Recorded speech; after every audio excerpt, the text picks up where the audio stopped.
Qu'est-ce que je sais de mon père? Qu'est-ce que je connais de sa vie? Ce soldat qui ne quittait jamais ni son chapeau de brousse, ni son fusil. Khalifa Haroud, nom et tête d'Algérien, uniforme de l'armée française. Durant la guerre d'Algérie, il était harki, et de ce mot non plus, je ne sais pas grand-chose.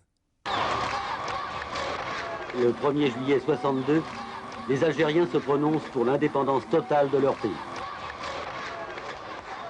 Tout le monde criait Yahya el-Jazaïr, que vive l'Algérie, et que nous, on savait que c'était plutôt de l'autre côté, vive la France, qu'il fallait dire.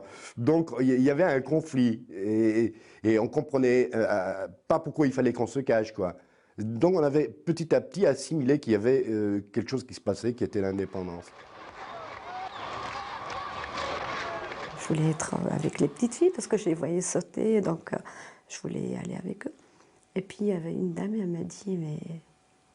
Tu es qui, toi? Je lui ai dit, je suis la fille à monsieur Khalifa Haroud. Elle me fait, ah, ton père c'est un harki et tu viens avec nous?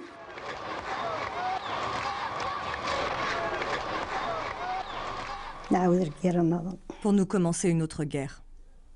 Tu comprends?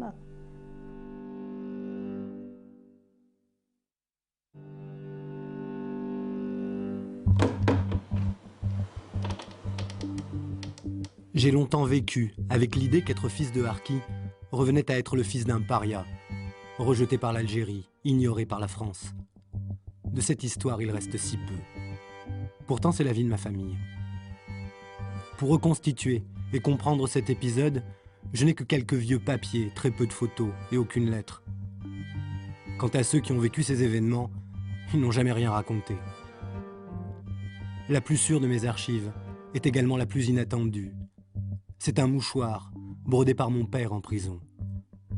Toi, mon père, tu ne sais pas lire, tu ne sais pas écrire. Tu as pourtant réussi à broder sur ce mouchoir des mots résumant l'essentiel d'une existence. Le prénom de ta femme, ceux de tes enfants, ceux de tes parents. Tu as brodé sur le tissu comme on grave dans sa mémoire. J'ai été arrêté le 15 juillet 1962.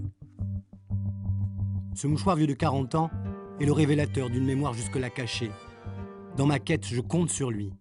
Mais également, et pour la première fois, je peux compter sur les souvenirs de mon frère Ahmed, sur ceux de ma sœur Zaya et sur ceux de ma mère. Dans beaucoup de familles d'anciens harkis, le silence s'est installé. Avec le père, la règle est simple. On ne parle pas de cette histoire.